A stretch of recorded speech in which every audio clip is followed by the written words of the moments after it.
what's up with Sean Baligian? What up, this is Joint Bell here on the Baligian and Bell Show. Make sure you check us out on the Woodward Sports Network.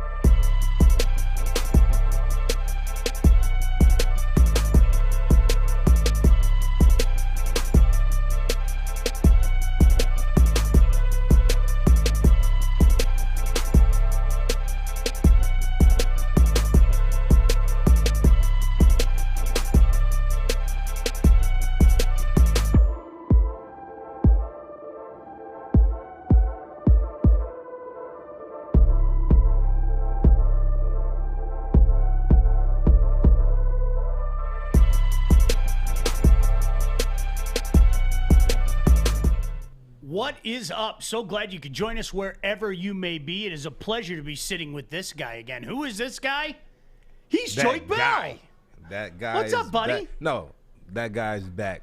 That guy, Sean Baligian, is back. He's healthy. He's ready to get after it. How the heck are you? Good, man. So, Adam, you want this camera, right? Yes. All right, yeah, they moved me over here, so I assumed it was this one, but it's here. Is that good right there? Fantastic. Hey, wherever you want to sit. It's weird. I don't have the table in front of me, right? Wherever you want to sit, Sean. How you doing, buddy? Whatever camera you want to look in. We're just happy to have you back. Thank you. And healthy. Appreciate it. Family's doing good? Yeah, everything's great, man. Good. You know what? It was, you went through it. It's weird how it affects people so differently, right? I was fine. I didn't go. I went through contract negotiation. Is that what was going on? Yeah, I was going through contract negotiation. Well, for us, it was I was fine. My daughter was fine. My wife got hit pretty good, but she's feeling better now. Mm-hmm. So yeah, it was fine. It was, And again, I'm not making light of it because obviously this is something that's very serious. We're blessed that it didn't affect me much. Yeah. And what was weird for me is my appetite just disappeared. It was that was the strangest. I did not want to eat anything. Nothing. But it was weird. Were you hydrating though? I had so many like fruit drinks and all that stuff. You know the blender. I'm going to throw in a bunch of strawberries and a bunch of bananas and things like that. I did a bunch of stuff like that just to try to get some nutrients in my body. And I drank copious amounts of water. But I cleaned you out, huh? Dude, I did not. And it was, my buddies were like, did you want to eat? And I was like, no. How much weight did you lose? 16 pounds. 16? 16 pounds. I think I was about 12. Yeah, dude, it was weird. I've never, there's nothing to really compare it to because usually the flu lasts a couple days or something. Yeah. It was just kind of there all week, but I felt fine. It was weird. Yeah, I think my fever lasted about 4 or 5 days.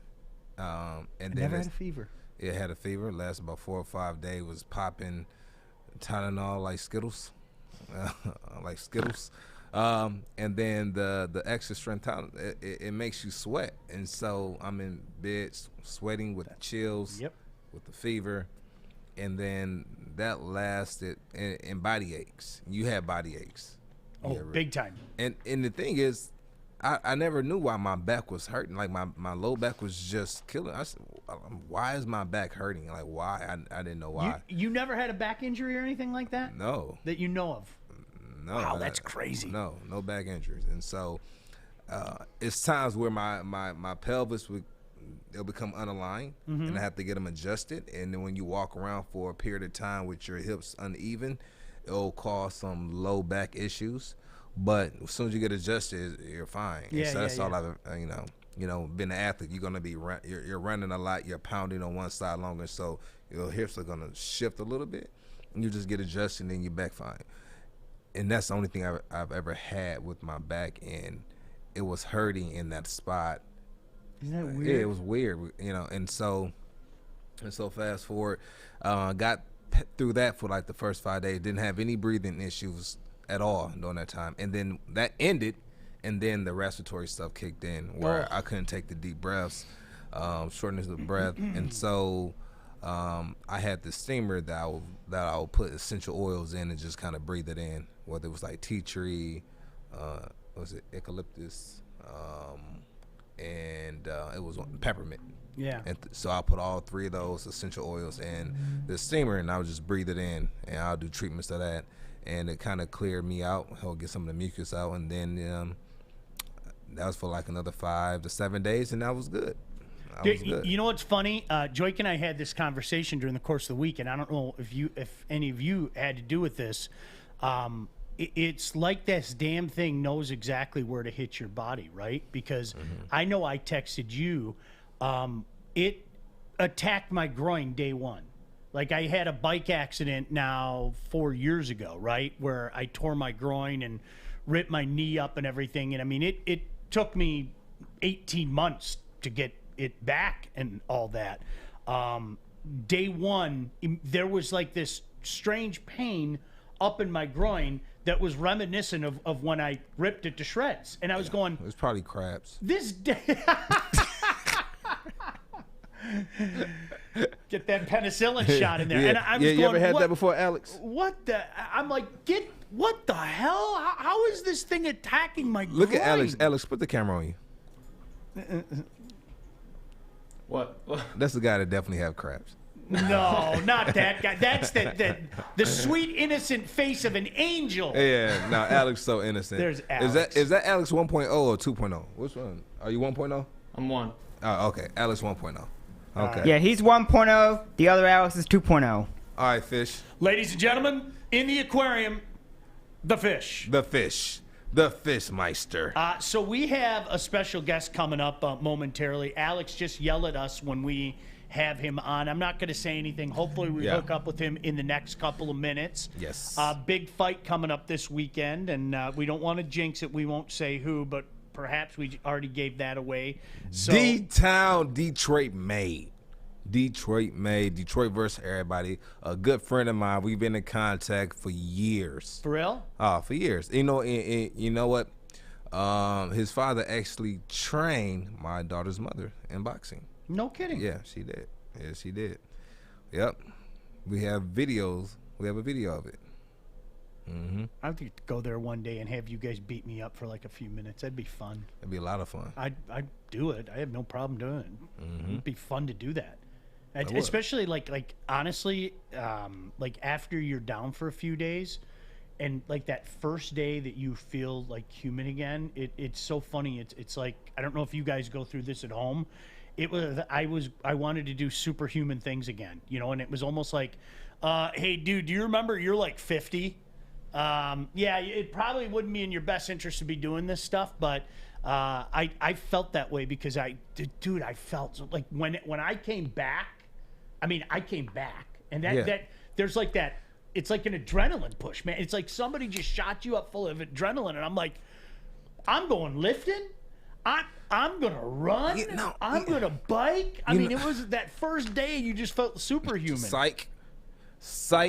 And so when the fever went away, and it was like day 7, day 8, and the doctor said, "How you feel?" I said, "Well, I feel good. My body feels good. I'm just having these breathing issues." I ran a mile. I told you this. And every 20, 30 feet, I had to stop because I couldn't, Couldn't suck in the air? I couldn't suck in the air. So I end up having to walk, and it would take me 20 minutes to do a mile.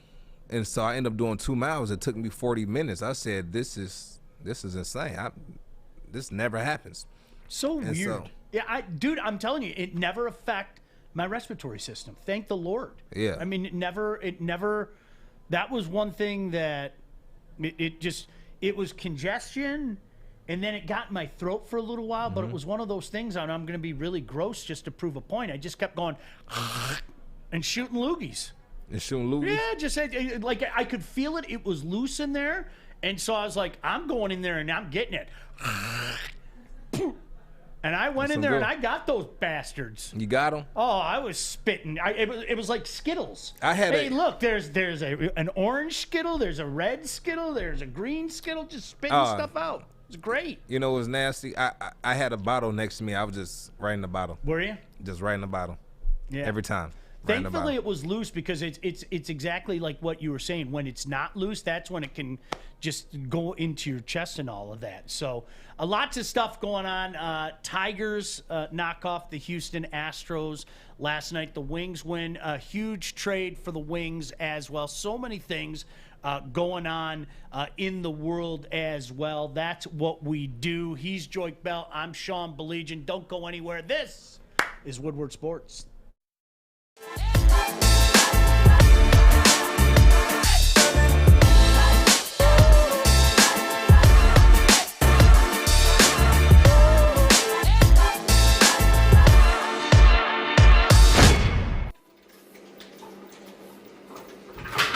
Morning, Art.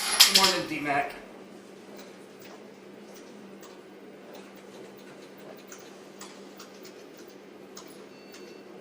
There we go.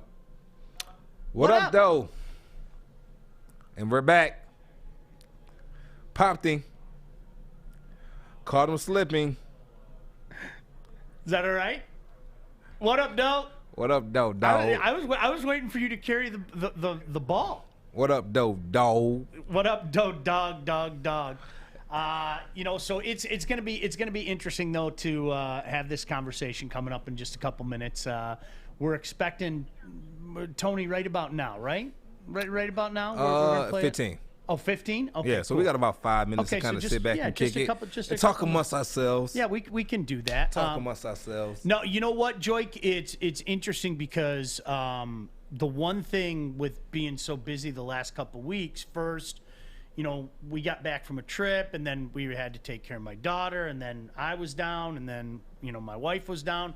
The draft just kind of snuck up on all of us. I mean, we're just a couple weeks away now, man. Couple weeks. I mean, it seems like I've talked more about this draft than I think any other draft in my entire lifetime. And that's saying a lot, considering that I've done draft shows and, whether it be podcasts or on television or on radio, I've talked so much about this draft. And now that it's just a couple weeks away, it's like, oh, dude, it's like here. And here's the biggest thing. And we were talking about this in a note last night.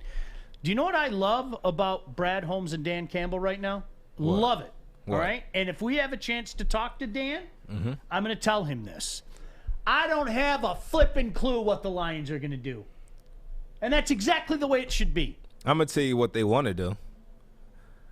I know that they don't want to go for a quarterback. All right, we talked about this. But if they did go for a quarterback, you know who I like. And so I think Brad, we talked about this on the show. You weren't here, but Brad is playing a long game here. He is making chess moves that are very subtle, but they're very obvious if you sit back and you just kind of think, why is he doing this? If you look at our coaching staff, right, and you look at what we're doing, the people that we're bringing in, these guys are right there.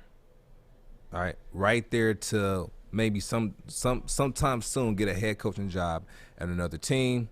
Ray Agnew is right there to getting a GM job at another team. You have all these guys coming in that are right there. Deuce Staley is close to being a head coach. Anthony Lynn was a head coach and probably shouldn't have been fired, but hey, might have an opportunity to go coach another team. You have guys like that. You have AG. You have a lot of guys like that, and so when these guys get an opportunity to go to another team, what does that do for us? Mm-hmm. That gives us those third round picks, and I think it's one where we can get 3 third round picks for 2 third round picks 2 years in a row, and I think it might be one where you can get 3 third round picks, and so we're playing the long game here. And we're really about to start building our team through the draft. And that's what Brad Holmes is best at, is scouting college players, college talent, and putting them on the team. So I'm excited about it. Be patient with our team. And we got a lot of great things coming in the future. And that's me kind of sitting back, and I think that's what he's doing. And then it's a win-win because they are really good coaches that we're bringing in that these players are going to respect. And I agree with you. That to me, that's what's so exciting about this and different than this. I know that people kind of took this as a negative coming from me, but it isn't. I am totally down with this is going to take a couple of years. It's almost refreshing to go into a season, Joik, and go, you know what? I don't have any expectations. I have zero expectations heading into 2021. That's refreshing. I'm not being funny. It's when you were playing, I'm gonna use your era as an example. It was like, you're damn right these guys better get back in the playoffs. Yeah. And with this team, it's like, look up Alex. No. This is gonna take a while. These guys know what they're doing. They want to build up the right way. Alex, do we have a guest on Alex? Not yet. Not yet? All right, we're working on it. Okay, we're working on it. Yeah, it's all good. But, Joik, you know what? And by the way, thank you, Grammy Whammy. I appreciate that. Good morning to you. She said, great to see you, Sean. Thank you, Grammy Whammy. It's great to be here with your grandson, for sure. Joik, you know what I love? I love the fact that nobody has a flipping clue what the Lions are going to do except the Lions. I'm sorry. They might not even know what they're about to do yet. No, they might not. I mean, you never know how this is the one thing, I have said this for years, and if anybody wants to listen to me, I'll continue that in just a moment, as a matter of fact, because I believe Alex is telling me that we have a special guest on. Yes, we'll save that thought, all right? Draft lessons from yours truly. But kindly joining us, Joik, a guy that you've known for a little bit, huh? Yeah, oh yeah. Yeah. Tony Superbad Harris. My brother. What up, What's my the guy? deal, my brother? What's the deal, bro? Let me. Yeah, it might help if I had my. It might help if I had my headphones in. Hold on, bro. Can I get headphones? Thank you very much. Yeah. You don't have headphones. No, well, you know what it is. You know what? We've been so out of shape for so long. I forgot to get my headphones in. So you're gonna have to talk to Superbad. Yeah, no. Superbad, what's good, my guy? What's up, Brody? What's up, my guy? Where are you training now? Are you training in Detroit? Yeah, I'm in Detroit. Yeah. Okay, good deal. Now, what a lot of people don't know is Tony does a lot of stuff in the community that I've always watched him from afar, and then we even talked about doing some stuff in the future. What are you guys doing right now? Is everything on hold right now while you're training, or you guys you have somebody to step in and kind of handle your gym with Superbad Gym? I mean, we got a lot of moms, man, that kind of, foresee a lot of stuff while I'm training. But like I said, everything is really on hold. We just had a free clothes giveaway like a week ago. And, like we always brainstorming and coming up with other ideas to just service our community. You know what I mean?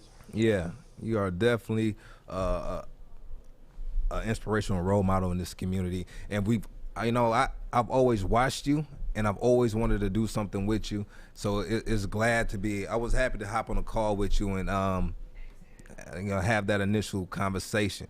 You have a big fight coming up, but I had a question for you. You've been out of the ring for the last few years since your last bout against Charlo. Do you have any concerns about any rust going into this fight, or you feel like you're ready? When you ask me on the mental note, I would say, like, I feel like I'm ready, just mentally. Just taking 2 months to dedicate myself to one fight, I would say, like, pretty, I'm damn sure pretty, like, yeah, I'm ready. Like, I have no concerns at all. But the reality is I've been out of the ring for 16 months. And, you never know about the rust until I get in there with 10-ounce gloves on, and everything is moving a little faster, and the punches are a little harder. So it's really hard for me to say, until I get a bit of rust. Probably feel a little bit of rust, like probably maybe. Okay. But after me getting back comfortable. And you'll see me getting back in super warm. And, Clark Kent be taking his glasses off and putting his cape on. So you know what I'm saying? Like it's just gonna be need me. It just need me to just shake off the little cobwebs that I got from laying off for 16 months. But I'll be all right. No, you will. You will. Now, without giving too much info, what adjustments have you made from your previous fight heading into about this upcoming weekend?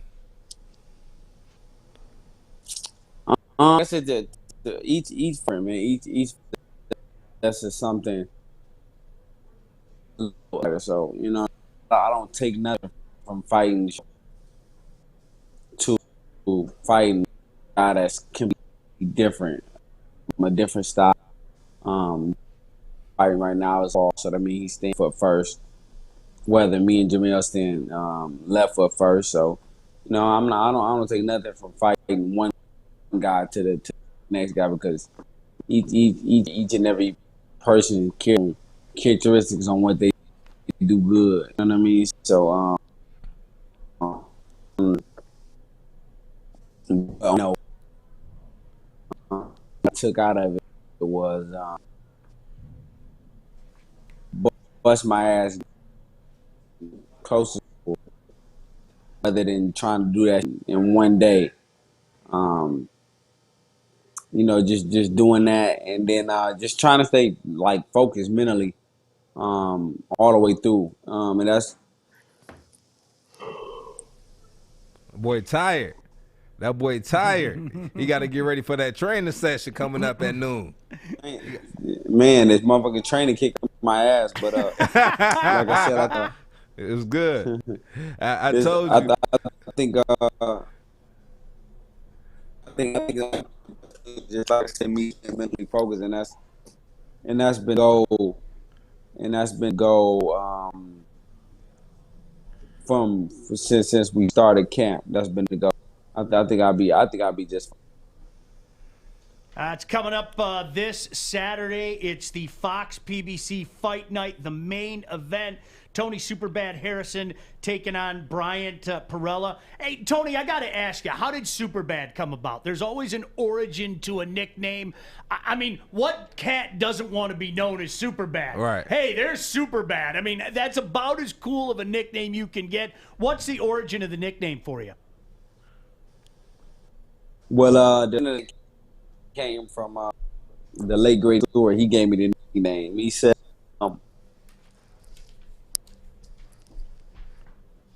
"Oh man, take another yawn and turn your Wi-Fi on." Turn it on. Yeah. Are you connected to Wi-Fi?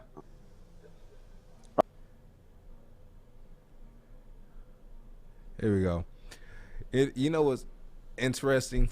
I think when I was playing for the Lions, Tony would reach out to me and say, "Come on, you don't," and I'll have like a small clip of me working out, and he'll want me to come in and do abs with him. And I would see some of his ab workout. I'm like, I'm not coming to do those abs with you. Man, his ab workouts, I see it, they're crazy. Oh, that's great. They crazy. Yeah. Yeah, it's coming up this Saturday, Fox Fight Night. Joik, you probably heard the old guys like me and T. Foss and Maz talk about this. It used to be such a big thing, man, to have those fight nights. It was always on TV when we were a kid. And I think that's one thing that really has been missing from boxing is the ability to showcase your talent like Superbad, right, and have people actually see your talent, you know, in these you know, main event type of fights. And so where can we catch this fight?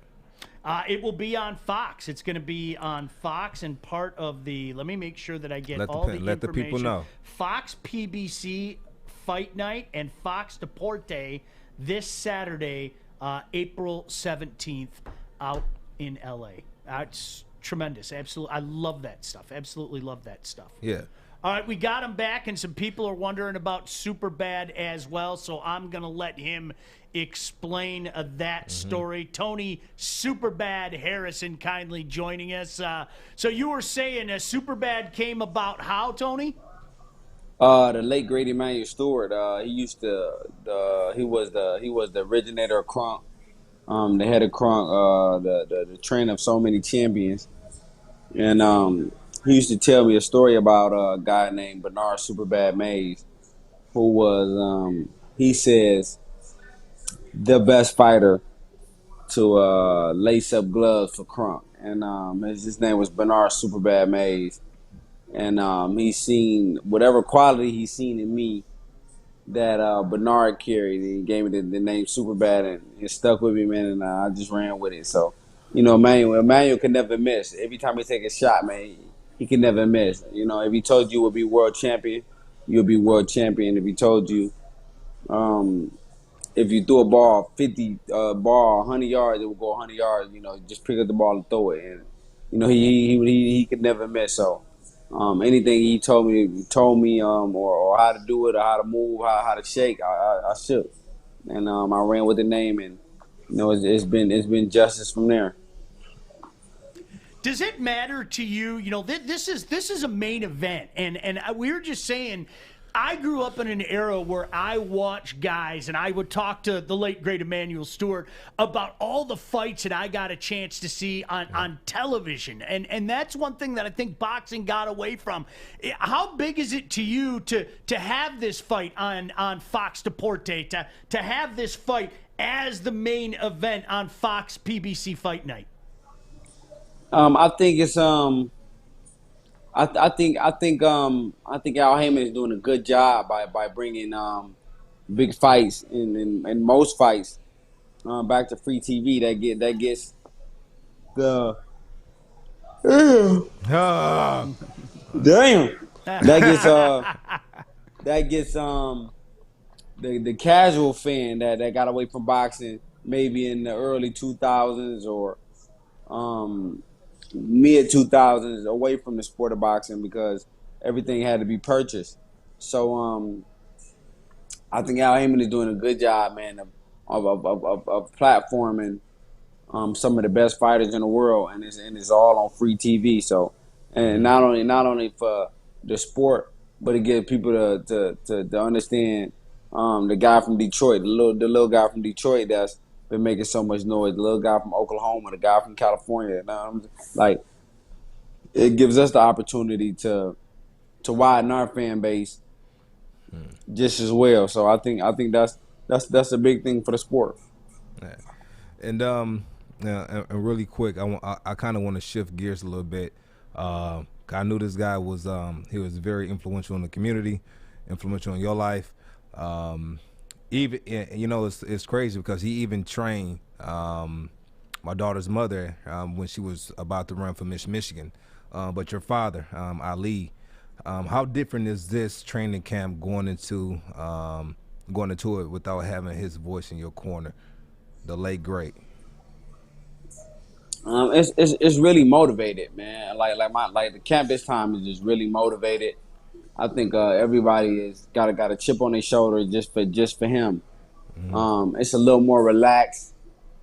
It's a very well planned out. My dad was 70s, 80s baby, man, and those guys, man, 70s, 60s and stuff like that, man. Those guys were tough, man. Those guys, it was either their way or the hard way. So, you know what I mean? Like now it's just all about communication and seeing how we can make things better for the team, and everything is a team unit now. You know what I'm saying? Like when my dad was around, man, it was more of a dictatorship trying to be able to communicate with him. So nothing wrong about it or nothing bad about it, but it's just the generations change, and my brother changed with the times, and we do a lot of recovery.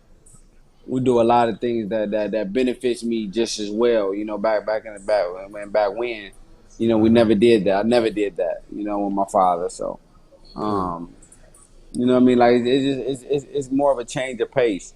It's more of a change of pace, but it's definitely a lit fire for my father, man. And you can feel it. You can feel it in the air. You can feel it as soon as you walk in the gym. Yeah, that's crazy. So, Tony's super bad hairs, everybody. You're super bad, but on ringside when you're walking out, you turn into super fly, and you're very intentional with what you wear. Do you plan on doing some type of tribute to him, or you got something else in store? Like, what do you got planned for what you're wearing coming out? I mean, you know me, man. I'm strictly Detroit, man. I'm strictly Yeah. trying to figure out how I can shed another light on our city, for whatever team I put on. So I'm just letting when I come out, man, I just let the city know. I let the people know from our city. I let the teams know that I'm rocking with you, win, lose, or draw, whatever kind of season we had. Yeah. I'm still rocking with you, man. And I'm a diehard Detroit guy. I'm a diehard Detroit fan. I never want to see nobody win like I want to see people from our city win, and that's my goal, man. That's my goal, is to keep shedding light and to keep repping our teams and to keep making our teams great, man. To keep, you know what I mean? If I can singly do it, then you know what I'm saying, it's all on me. And I feel like it's nobody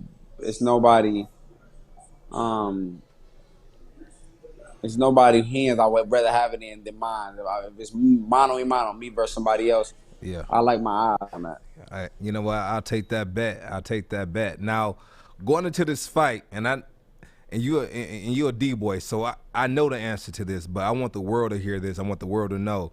With Bryant training with the infamous Roy Jones Jr., does that bring any worry to you at all with the knowledge that he's getting? That's the thing, man. It's like I'm gonna put it like this. Roy Jones can't fight for him. You know what I'm saying? Like, so the thing is to make Roy look good, you gotta have the right guinea pig or the right lab rat to make Roy look good. You know what I'm saying? Roy was one of a kind. The one of the best to ever lace on a pair of gloves. Roy was athletic. He can move, laterally shift side to side. He literally has the total opposite in the athlete that he's training. You know what I'm saying? So, for me, it's literally my time to just get ready to see my boy that I loved so much as a kid. Yeah. And I you know what I'm saying, for him to sit across the ring for me while I kick his fighter's ass is literally like the fucking shit. You know, I love it. That's the shit. You know what I'm saying? I feel you. Like, you know what I'm saying? So I'm literally looking across the ring and I see Roy. And I'm like, damn, I'm beating your fighter ass, and it's the shit for me. You know what I'm saying? Like, right. It's really the shit for me. Hey, you know, that's that D-boy. I love it. And you know what, man? One thing I always loved about and I talk to you about culture all the time on this show, Sean, about culture, and it's a Detroit culture, that greediness, that don't back down from no one. We always gonna bring it, and everything that I talk about, when I talk about Detroit culture, I talk about. Everything that I talk about is instilled in this man, Tony Superbad Harris. Now, training for this fight against Bryant Perella, he's a Southpaw. How has that changed your training? And how do you think you fare against Southpaw fighters? I live like my thing since I was a kid. I hated Southpaws. Not like a fight is a fight, but it's almost like it's a rare kind of fight because you never really fight Southpaws, and that's the reason why I hate him. Because when you walk in the gym, if it's 100 fighters, it's 97 of them are right-handed fighters. You know what I mean? You might find 3 odd fighters that's left-handed fighters. So it's one of those things like you rarely get the opportunity to fight those kind of fighters. You know what I'm saying? So it became a hate because I never, like, out of my amateur career, I probably had like 100 fights. I probably fought like 7 Southpaws in 100 fights. And then pros, I probably fought like 1 or 2. You know what I'm saying? So that lets you know how odd and rare it is for me to fight Southpaw. So now I was just coming out of my element and having to do things the total opposite way than what I would do when I would fight a right-handed fighter. So it makes it tricky. It's just tricky, man. It's tricky that when I'm moving, his foot is right in front of my foot. You know what I'm saying? It's not like a gap or it's not a space. Like we tend to, like, Southpaws and Orthodoxes tend to step on each other's feet a lot because it's right there, it's like right in front of our feet. So, it's just different, man. It's just different. You know what I'm saying? I want to say I hate it because it's different. You know what I'm saying? When you find something different, in, when you go out to eat and your girl like taste this. You ever had this before? Taste this. So it's just like it's different. You know what I'm saying? Like it's not like I'm straight. Like I just rather just stick to what I know. You know what I'm saying? So that's the kind of thing that's the kind of feeling I have with fighting in Southpaw. Like I just rather just stick to what I know and what I've been fighting. But you know what I'm saying? How you think you fare? You know what I'm saying? But yeah, you'll be good. You'll be cool. I got 2 more questions. You know what I'm saying? Yeah, I got 2 more questions for you. I know Sean got some more for you too. But this next question, there's a lot of Michigan legends here. All right, you got Floyd Mayweather, you got Tommy Hitman Hearns. When your career is done, what do you think your name will rank amongst some of the greats? Well, for me, this is my honest to God truth. Some of these guys are from Michigan aren't from Michigan no more. Like they once you leave this motherfucker for so long and never come back and never donate your time or donate your resources to the people, like you're not from here when it comes to my eye. Like you fucking gone. Like we traded you for a bag of Skittles and a McChicken. Like you know what I'm saying? Like are we calling out people? I mean, are we saying names or are we just saying in general? I'm saying Floyd is not from here no more. That guy's not from here. So okay. He's from, and really the guy that I'm speaking of are really just give me the Detroiters. You know what I'm saying? Like, you know what I'm saying? Tommy never left. So I love Tommy. I love Jimmy Paul. I love Milton McCory. Yep. I love every other guy from Crunk that never left, man. Like we don't leave. Like we tend to keep developing our own. Like we want to make our own fighters. We want to make our own legacy for the city. You know what I'm saying? Like if Floyd would have stayed in Detroit, do you know how banging Detroit would be as far as boxing? You know what I'm saying? Like all the fights would be here. Like just like he made Vegas a name, but they probably would have been like Dan Gilbert and them probably would have built him a casino big enough to carry the kind of fights he wanted to carry, to have the stuff he wanted to have and make the city great. You know what I'm saying? So, that's my thing. But for me, I think for my generation, the best. You know, for my generation. You know what I'm saying? Right. Like I'm on with. I can never compare myself to Tommy Hearns or Milton or Jimmy or those guys that did before me, because they're the reason that they paved the way for me to even start. So, but for my generation, nobody better. Put it hands down. Line them up with me. If they say they better, line them up, and we'll figure that out. On your podcast show in the gym, somebody's gym. You know what I'm saying? Like line them up. You know what I'm saying? Let's do it. When you went out for a second, I was telling him that when I play, you will always tell me, hey, you'll see me working out. I'll post a clip of me working out. You'll hop on there and say, hey, come do your ab workout with me. And I'll look at some of your ab workout like, nah.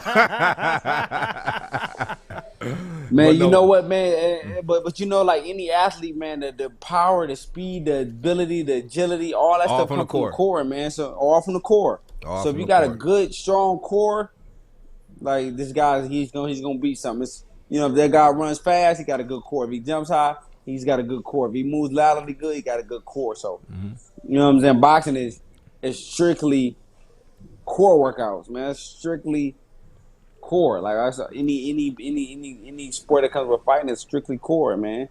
So, all right. So after your fight with Brian Perella, do you see a trilogy with Charlo? Jamel Charlo. To be my honesty is I probably don't see a trilogy ever again, because the guy, like, I put so much fear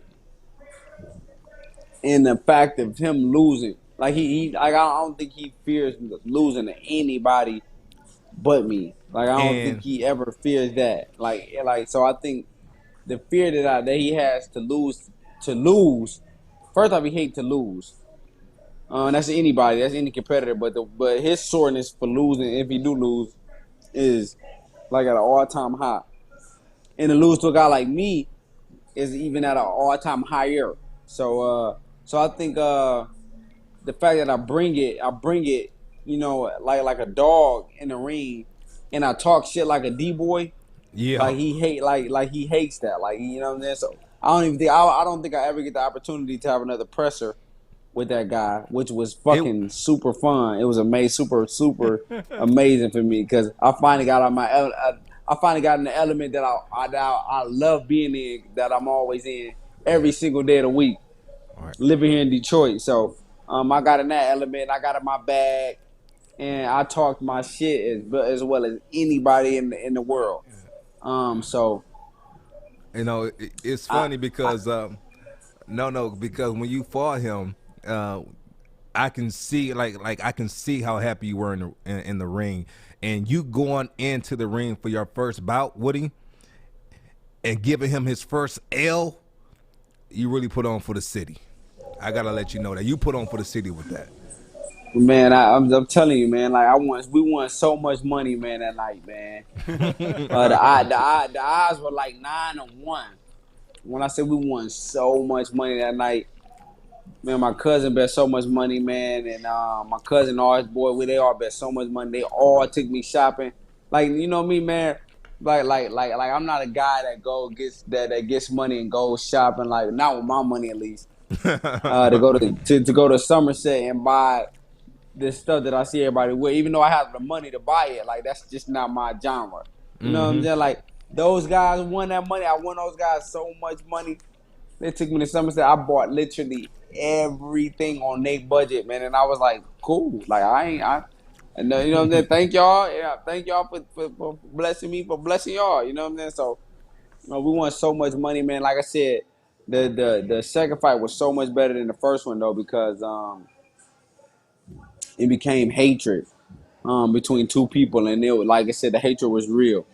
And right like now, said, on the show right now, I want you to let the people know that Jamel Charlo does not want to fight you because he's scared. Oh yeah, he don't. Well, let me say that. Let me say this. So as of right now, like I would definitely say he was scared, but as of right now, I think for him he's chasing legacy now. You know what I'm saying? So I wouldn't even say that he's scared. Like if he would take fights that wouldn't matter in between him not trying to get all the belts, then I would say, yeah, he's scared. Like, he just scared to fight me again. But, he went to unify and get a couple more belts, which is hands down a great path for him to go, rather than taking a risky fight like mine's again. And then now he's trying to be the first unified champion in our division. So, you know what I'm saying? It's really hard to say that from a fighter to another that he's scared, but he's worried. Let me just give you that word. He's worried to lose his belts to a guy that he already has a loss to. You know what I'm saying? I literally like, and for me, the competitive nature in me, I cannot run a race with you, beat you, then run again with you. You beat me and then call it quits. Like, that's just not even in my nature. Yep. Not even in. That's not even in my area. You know, that's not even in my area. Like, I would the guy kill me right now because I'm going out like a hoe. Like, you know, that's just my thing. Like, God kill me now, strike me now. Like, you know, don't ever let me hoe out and go out. Don't ever let me go out like a hoe. Like, you know what I'm saying? So, like that, and I think that's what that is, man. Like, and he knows how much I hate. Like, even when he won the other belts, I said congratulations. You know, I wrote him on Twitter, on Instagram. I said congratulations. And he said, thank you. You know what I'm saying? I'm like, cool, but you owe me another fight, my nigga. You know what I'm saying? Like, you owe me another one. Like, and I'm like, it don't even have to be for the belts. Sean, don't repeat that. It don't even have to be. Oh, my bad. No. You good. I said, Sean, don't repeat that. You good. So I told him congratulations, and I said, you still owe me a third one. And I said, it don't got to be for your belts, none of the belts. It don't even got to be at 154. We can meet at a catch weight where we don't have to put the belts on the line. But I don't want to die with being 1-on-1 with you. You know what I'm saying? He like, all right, bet. You know what I'm saying? Yeah. So he was just like, all right, bet. But that was just like a girl telling you, yeah, we'll go out to eat soon. Like, you know what I'm saying? Like, he just tried to blow me off. Like, you know what I'm saying? He just tried to blow me off and shit. Yeah, So yeah.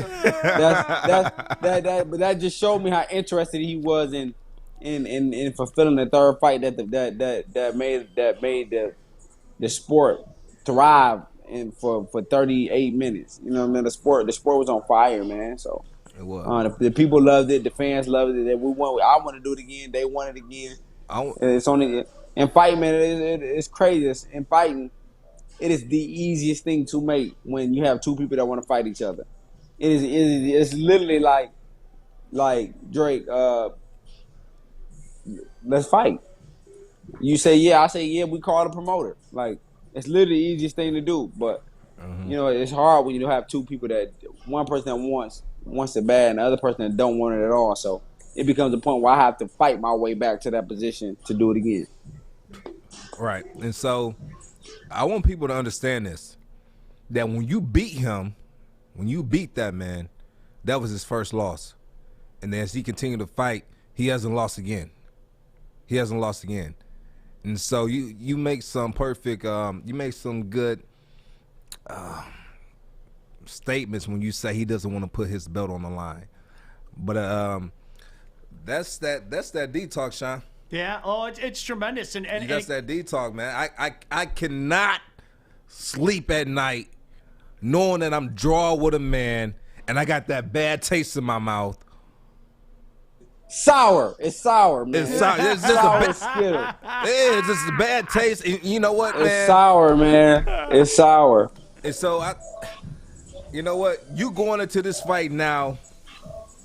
You going into this fight this weekend. You're gonna have this on your mind, and this is gonna be it's just more motivation. We got to get back to Charlo, and that's from homeboy to homeboy. We got to get back to him. We need. You know, that was one of the best fights I saw, you know, and one of the most hyped up fights. So I got to see it again. I got to see it. That's the plan.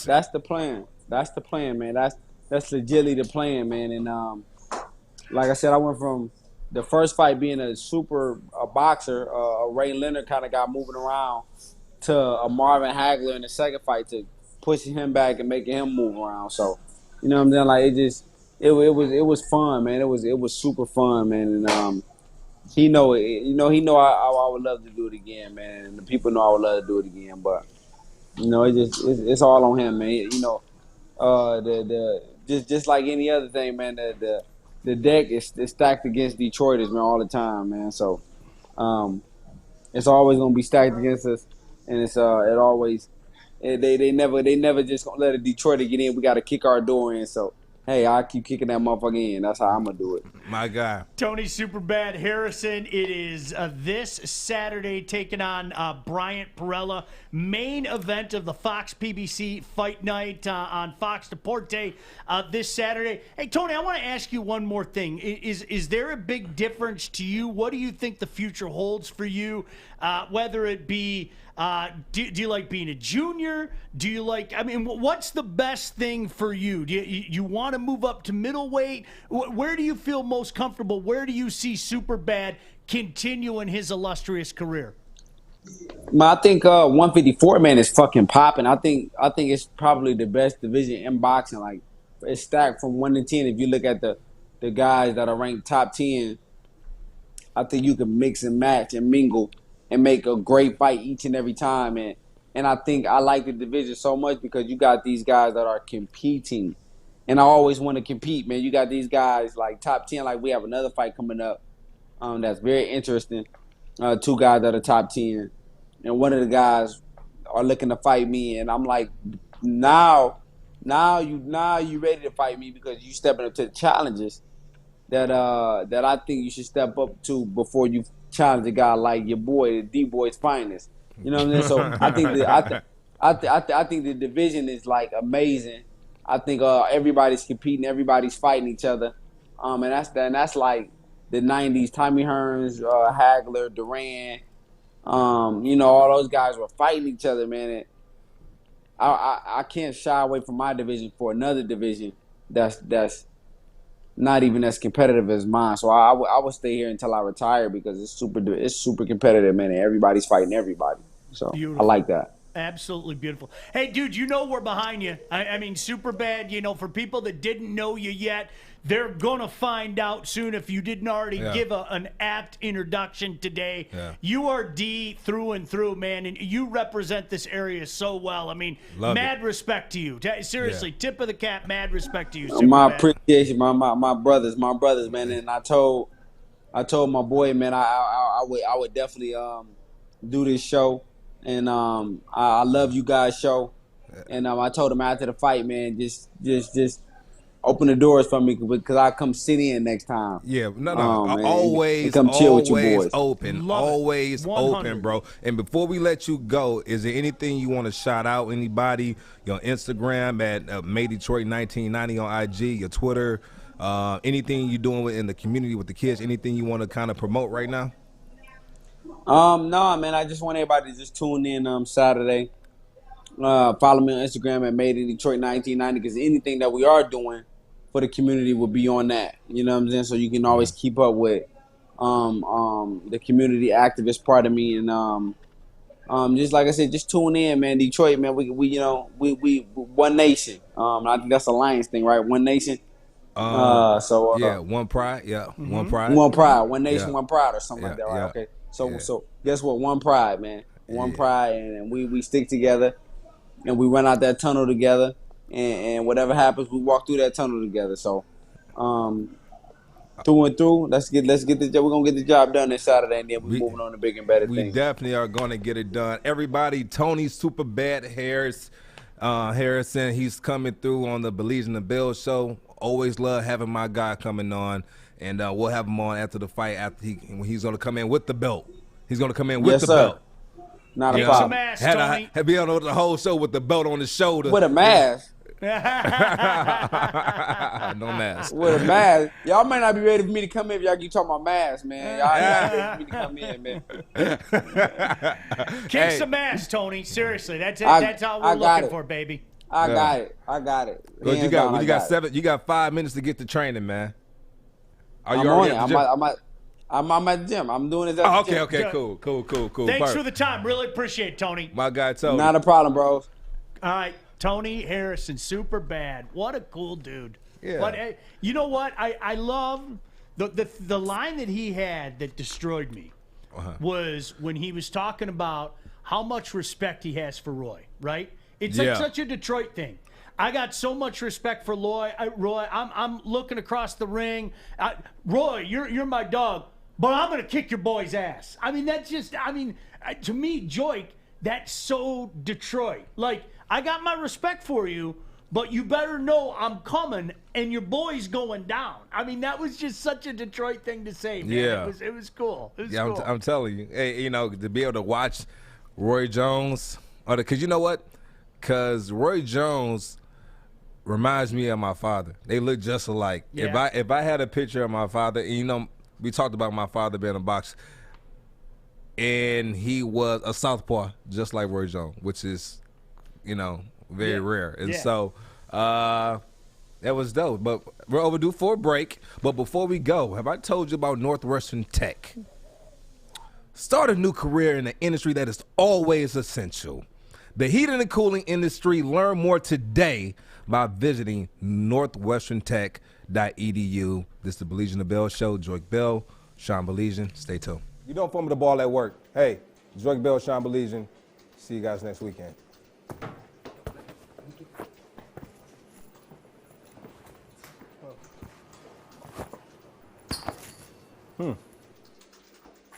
Thanks, mate.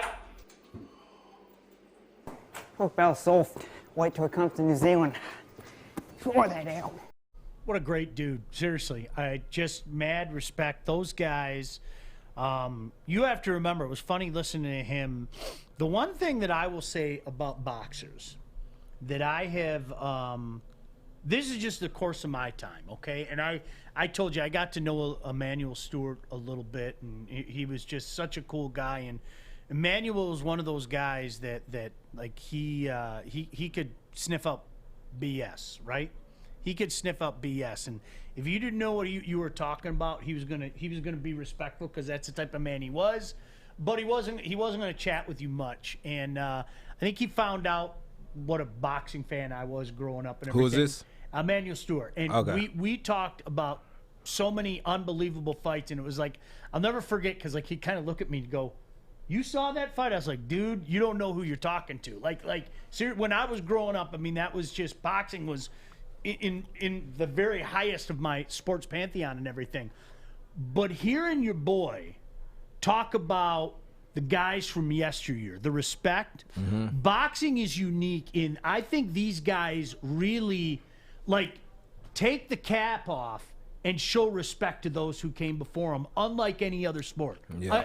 It's just one man's opinion. I could be wrong. If you think I'm wrong, Joy, by all means, say so. No. But there's something about boxers and the respect that they have for those who came before them that I It's a don't different see type in a of lot sport. of other sports. It's a different type of sport. Yeah. Because it's one person. It's kind of like track. It's just that one person in the ring. Just you and me, nobody else to blame, and let's go.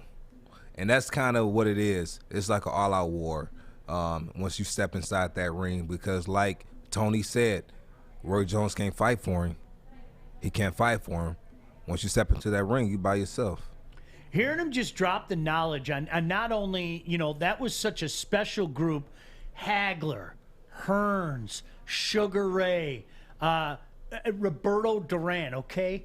But hearing him drop Hilmer Kenty, Milton McCrory, showing the respect for Tommy that, to me, there's one man's opinion, I still don't think Tommy gets the roses that he deserves. That he deserves. You know what, though? I'm going to tell you this, though. What was your favorite Hitman fight? Which one? What was your favorite Hitman fight? Probably the greatest fight of all time is Hagler Hearns. I mean, it just that war. But everything that was the Sugar Ray fight was, and I talked to Emmanuel about that. The first Sugar, he had that fight won. The fight was over. Tommy beat Ray. Period. The fight was over. And Manny told him, stay away. Just there's nothing good that's got. I know who you are, how you are. You want to knock the man out. Just to beat the man is enough. You want to knock the man out, but nothing good can happen with that. But that isn't in Tommy's DNA. Tommy could have danced for a couple rounds. Tommy could have, bobbed and weaved. Had the fight won. He had Sugar Ray beaten. Period. End of story. Sugar Ray would tell you anyway. Tommy being Tommy wouldn't allow that. And then Tommy got himself in trouble, as you well know. So it's look, pound for pound, bang for your buck. It's Hagler Hearns all day. Yeah. But for watching a fight, that Sugar Ray fight was awesome. It was a great. I mean, and like everybody else around here, I didn't like the outcome. No, I mean you were. He was our Detroit boy. I don't care that Sugar Ray was the golden boy in the Olympics and the gold medal and all that crap, man. Yeah. Now you wanted to see now I did pull for Ray when he took on Hagler. I openly admit it. I was pulling for Ray big time because it would have been such an upset, and it was such an upset. But Tommy was like every other kid around here. Tommy was my boy. Yeah. Tommy was my boy. Hagler Hearns, I tell to everybody all the time. Go watch it. Go watch it. It's not going to take a lot of your time. You want to watch a war? You're watching a war. You're watching two men literally commit atrocities upon each other. It was incredible. One thing I liked about what he said was that he's from Detroit. He never left. He's so active in the community. He truly is a activist. A person who reminds me of him is Clarissa Shields, and two of the greats here in Michigan. And how she comes back to Flint and she puts on boxing clinics for young girls and young boys to be able to come in and kind of learn from her. And she's such a great role model, and she carries herself so well. And her training and her work ethic is unmatched. So I love to see people like that I know coming back and giving back to the community, because it's so crucial with so many negative things going on, and they're doing their part. They're doing their part. I like what Scott said. Hagler Hearns could have been held in a phone booth, and it would have been just as good. Absolutely. I mean, it was just, and it was a golden era. I love to hear what Superbad said. Let's get in the habit of having these fights back on TV, Joy. You know, and if it's on Fox or whatever the case may be, let's get in the habit of having these fights on TV. Is that profitable for her? No, I think it's smart for the sport right now. Yeah, it's definitely smart for the smart sport. for the sport right now. And so it'll be more so smart for the sport, but you know we might take a pay cut, but in the long run, it might pave the way for us to probably negotiate a TV deal with the, I guess with the league, but that's gonna take some time. Well, and it's so funny because I think Superbad is another example, and I've felt this way for 30-plus years, okay? 40 years, all right? And this is something I talked to Emmanuel Stewart about quite a bit, actually. People are infatuated with the heavyweight division, and I get it, okay? You have some of the biggest stars that ever grace the squared circle come from the heavyweight division, all right? Period, end of story. I mean, the great Joe Louis, Rocky Marciano, Muhammad Ali, George Foreman. You know, the list goes on and on and on and on, okay? But I think what people finally realized going into the 70s and 80s is how many great fighters there are in other classes. And that era, and you heard Superbad bring that up, that era was so unbelievable when you think of Hearns, when you think of Hagler, when you think of Ray, when you think of Roberto Duran, and, you know, even things, and this is something that Emmanuel and I talked a lot about, like Irish Mickey Ward and Arturo Gatti. Like, that first fight was one of the greatest fights I've ever seen.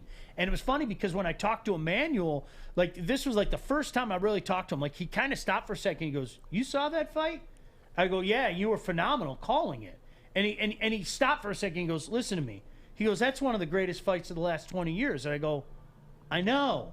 That's why I brought it up to you." I mean, it was, but who the fuck knew? I didn't say it. I didn't say it. You did. No, I said, who the fuck knew? No, swear jar. I'm not swearing. Swear jar. I'm not swear swearing jar, anymore. Sean. You coming back. You're healthy now, So, and you just using language on here, and you know my Grammy Whammy's watching. But he like literally it was like he goes, nobody even knew about that fight. Well, then it was one of those things where like a few weeks after the fight, the buzz started getting around.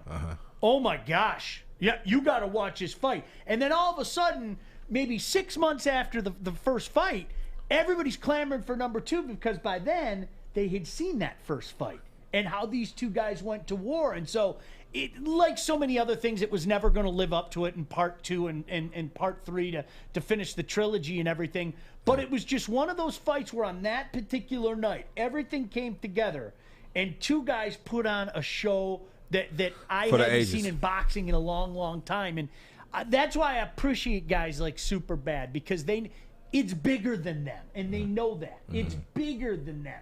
They're carrying the water for those who came before them, you know? I love it. Much respect. Those guys are warriors, man. You know what? The thing that I took away from the thing that I took away from this conversation with Tony is when he came back and he said, "I have that bad taste in my mouth. I can't eat. I can't sleep. He won one. I won one. We have to run it back." He said, he said, "God kill me now.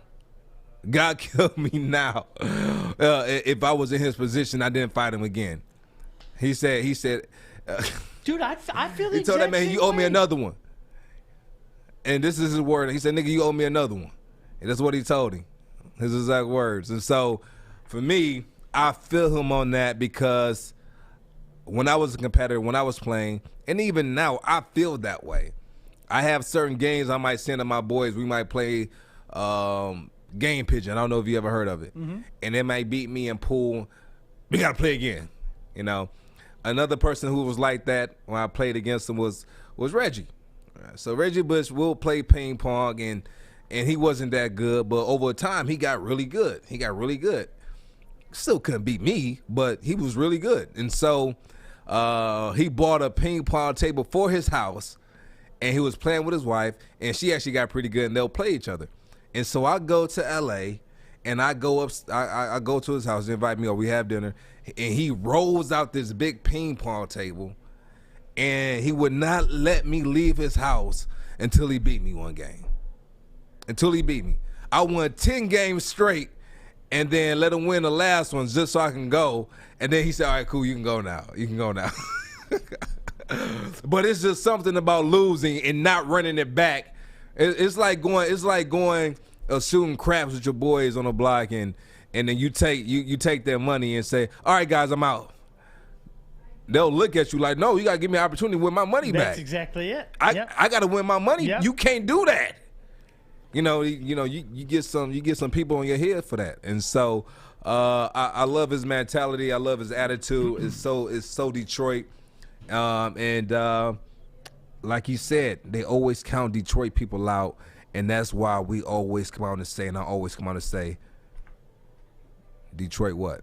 Versus everybody. Detroit versus everybody. And I believe that truly.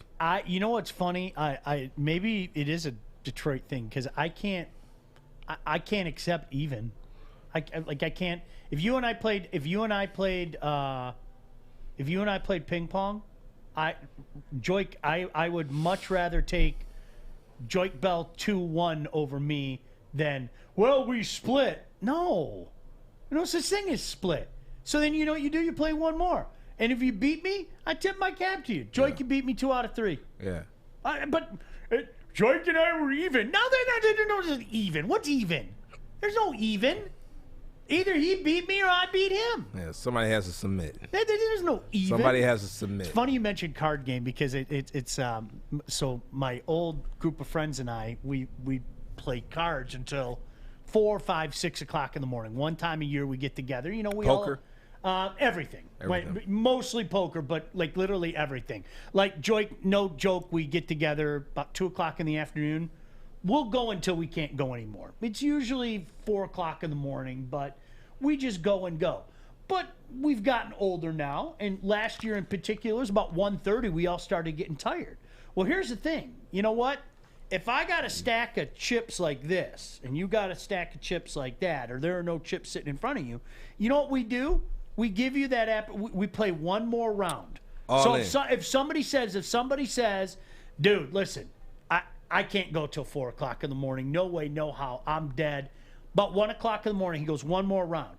So the guys in the room, if you want to have your deal, we have one more opportunity to go around the room, and that's basically to give me a chance to win my money back, Alex a chance to win his money back, Fish give his chance. No, you just don't walk away. It doesn't work that way. No. And even amongst friends, it doesn't work that way. Now, listen, if we're playing cards and I'm up on you big, at the end of the night, Joik, you're not, I don't know what to tell you. I'm not going to make you pay me $1,000. I just, give me something. Because, when we're not a bunch of professional athletes, no disrespect, who are just, throwing away things like that. But, there have been times where it's like. Whoa.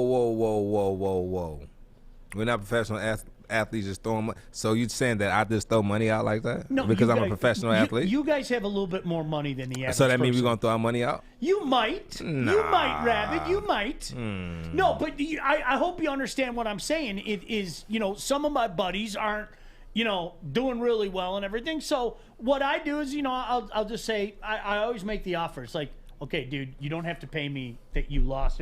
And more often than not, they'll go screw you and they'll pay me anyway. But, sometimes they take you up on it and everything. It's, we're friends. But there has to be a winner and there has to be a loser. I'm going to tell you like this. If they want to bet, you should tell them about my bookie. If they want to bet, you got to tell them about my bookie. I will tell them. You gonna tell them about my bookie? Scott said Sean doesn't like even, so he's okay with the shootout in hockey, so there aren't any ties. No! You know what's funny? No! You know what's funny, though, Sean? Whenever I do a segue, right when we're about to break, I always get a heck yeah from Fish in the Aquarium. You know why? we're watching you grow in front of our eyes. Does that make sense? You know what, Sean? You better stop it. You better Joyce, stop. you're picking it up. You're a pro, dude. Oh, you want to head to the aquarium before I do this? Hi, Fish. Let's head to the aquarium. What's up? What's up, Fish? What up, Fish? I've been saying this for like 2 or 3 months now. We need to have a competition, Joik versus Joey, in the live read transitions. You guys are just killing it. You guys need to get together and do it. Battle. Would that be great? Yeah, you guys need to do it. I've been saying that for like 2 months, and everyone just laughs at me and says it's a stupid idea. I think it'll be a great idea. No, it won't be a great idea. No, you are great with segues, though. Oh, I appreciate it. I'm for real. Hey, watching any sport is a hell of a lot more exciting when you've got a stake in the game. But regardless of why you play, you need a platform that makes it easy. At MyBookie, they make it very easy. Bet MLB regular season matches, NBA player props, and every other major event, like the highly anticipated boxing match between Ben Askren and Jake Paul. Place a single wager of $20 on the fight, and you'll get a free $20 bet for UFC 261. If that isn't enticing enough, back the former Olympian's corner, and you'll get a 2-to-1 payout with a MyBookie odds boost on Ben Askren to win the fight outright. Sign up this week with promo code Woodward to take advantage of an up to $1,000 bonus on your first deposit. That's promo code Woodward to grab yourself a free cash bonus on top of the free bets and boosted odds. Ben Askren, Jake Paul, it's the fight that nobody asked for, but everyone can't stop talking about. You won't want to miss out at MyBookie. Bet anything, anytime, anywhere with MyBookie. Talk some draft when we come back. He's Joik Bell. I'm Sean Baligian. This is Woodward Sports. Hi, I'm David Hall from Hall Financial. And at Hall Financial, we treat our clients like family. And our number one priority is giving each of our clients 5-star service. Our passion for 5-star service, combined with our expertise, allows us to find the best possible solution for refinancing your home loan. We take the time to focus on both the individual and the numbers. We're going to walk you through the process and close your loan in half the time of our competition. Go to davidhallmortgage.com today. See what Kenny said? My $10 bet is like Joik making a $1,000 bet. We are not the same. Yeah, you get what I'm saying. And little Kenny, I think people get what we're saying. Joik, I want to go back to the draft, if I may, because right before we were joined by Superbad, I thought you made a fantastic point, and this is something I remind people every single year about the draft. Every single year I have this conversation, and people still don't get this. And I had friends, I don't know if you remember this, I brought this up to you back in January. And I have friends like saying to me now, how did you know that? And I'm like, how don't you know that? Why aren't you paying attention? Okay? When you think there aren't quarterbacks that go high in the draft, remember this year. Okay, quarterbacks are going to go high in the draft every year. Set your watch to it. Okay, it's funny because I already have people saying next year about the Lions. Well, there's nobody high on the board right now. Are you new to this? Or true to this? Yeah, right. Are you? There are going to be a slew of quarterbacks that are going to be at the top of the draft next year. Do I know their names right now? Nah, other than the kid from Carolina. Okay. Where do you have us going this year? With the 17 games. I don't know. I you know what? 5 wins. 5 wins. Because I'm convinced they're doing this on purpose and they're doing it the right way. And they're going to build 11. and yeah, something like that. Yeah. So I told you, Joik, I don't have a problem with it. Like I understand that for the first time ever, they have a long-term vision. They're thinking beyond this year, and I think it's great. I do. I'm sorry. I think it's great. You know what it is for me? What's that? One thing I hate doing is going into meetings or planning meetings and then going to the meeting, have it, and leave out with no direction. Mm-hmm. And it was just a waste of time. I don't mind going into these meetings now, right? I don't mind sitting in. I wouldn't mind being in there for 4 or 5 hours meeting, because when we leave out of here, we're going to have direction. And so I feel great when we can go into a meeting, have a productive meeting, and walk out and say, this is our purpose. This is how we're going to go about doing it. It's going to take some time. Let's be patient. And then when it gets there, if it works, it works. If it doesn't work, they're not afraid to clean the slate and start over. Let's try something different. And this is just my conversations I've had with the team, and I love their mindset going into it. They're not afraid to say they got it wrong, and that's one major thing I think makes a winning team where you can go into it and no one has a big ego. Yep. You know. Yep. That's one thing I love about it. Well, and you know what? You just said something. I have a confession to make. I hate meetings. I'm sure people around here probably figured out. Can I tell you why I hate meetings? For pretty much exactly what you just said, Joik. Tell me the last meaningful meeting you were at. Do you know what meetings are? You know, to me, meetings are? What? Meetings are an opportunity for everyone around here to kiss Stick's ass, Joey's ass, or Chad's ass in no particular order. It's a waste of frickin' time. That's exactly what it is. Let's be completely honest, right? It's a waste of time. Is there a direction to the meeting? Or are we going to tell each other how smart I am and how much I mean to Joey or how much I mean to Chad? Say something of consequence. Say something with some substance. With some substance. But the problem that I have is it's an opportunity to go, look what I'm doing. Look at me. I'm the man. No. That's not why we're having a meeting to make us better, okay? I think everybody knows what you do around here and what he does around here. So if you're wondering, to my friends at Woodward Sports, why I don't participate in a lot of the meetings, because that's what you all do. Let's get better, not tell everybody how we're getting better and have an opportunity to kiss up to the boss. But that's what meetings are, and it drives me out of my mind. And if I'm a bad guy for saying it, then gosh damn it, I know I'm not the only bad guy, and I'll leave it at that.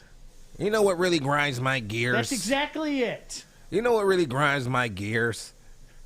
Alex, what grinds your gears here? What really grinds your gears just in general? How much love Fish gets over me. Aww. And you know what? Here, Alex, you know what? You're just, can I tell you what you are? You're the type of guy that I want to work at a place like this. Thank you. Okay? Going right onto my rant. You know why? You know what? You do your job.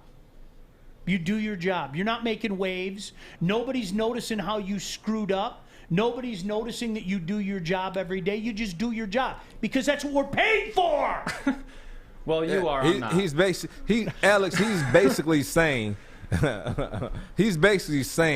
that he likes you because you're seen, not heard.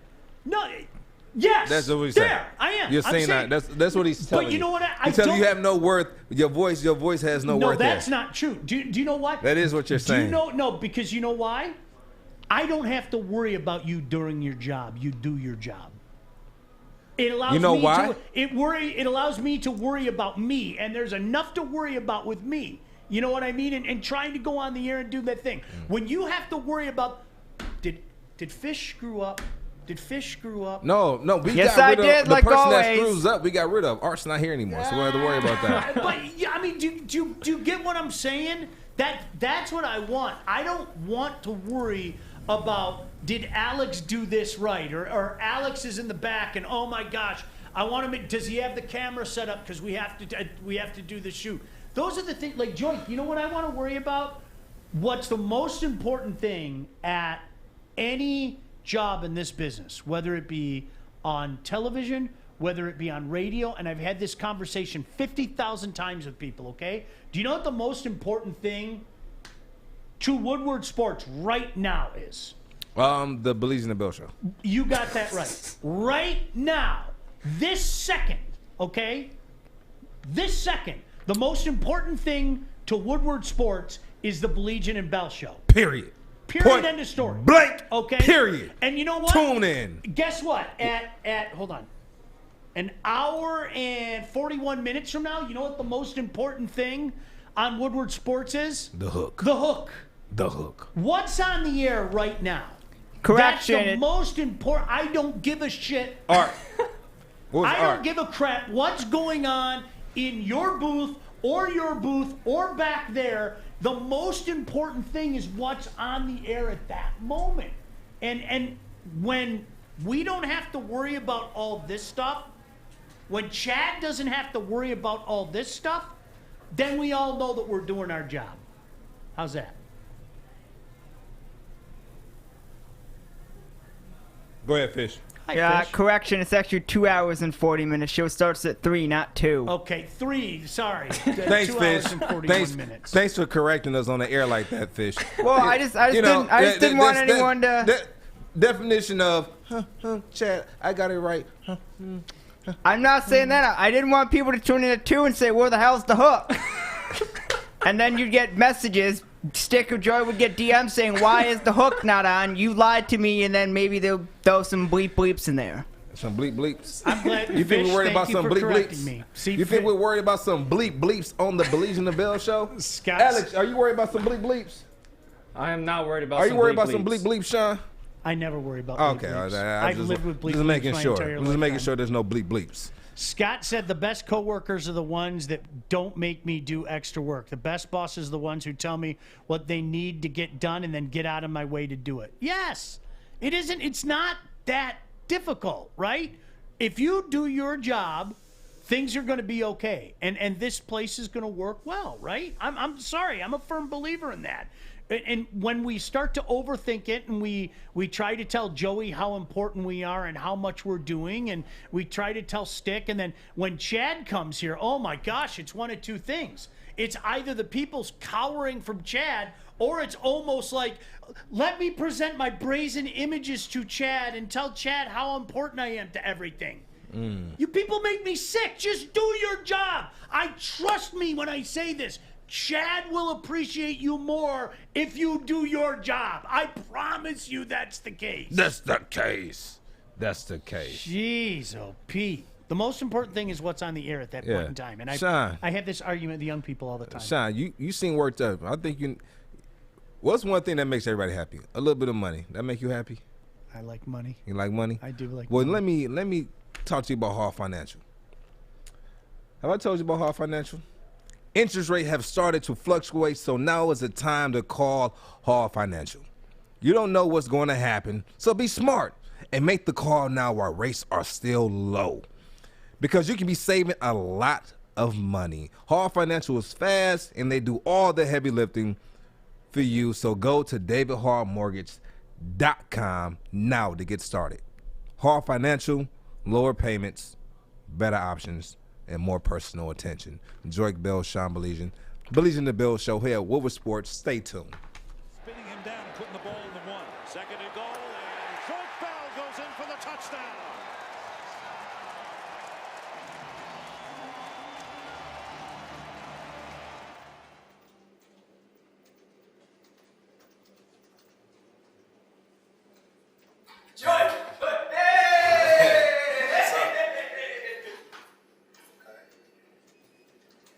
What's up, Joik?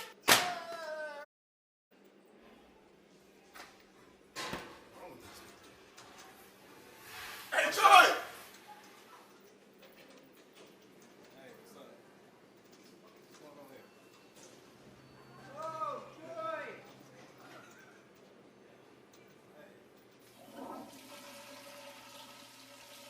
Hey, Joy! Hey! Hey! Kevin brought up the money trees. Yes, that's a running gag that I used to have many years ago on the radio. I used to tell people about my money trees and my ticket trees. Because once I started working in this business, evidently I became made of money, and I had tickets to everything. Hey, man, do you got a couple extra to the Lions game this weekend? Well, hold on. Let me go in my backyard. Oh, you know what?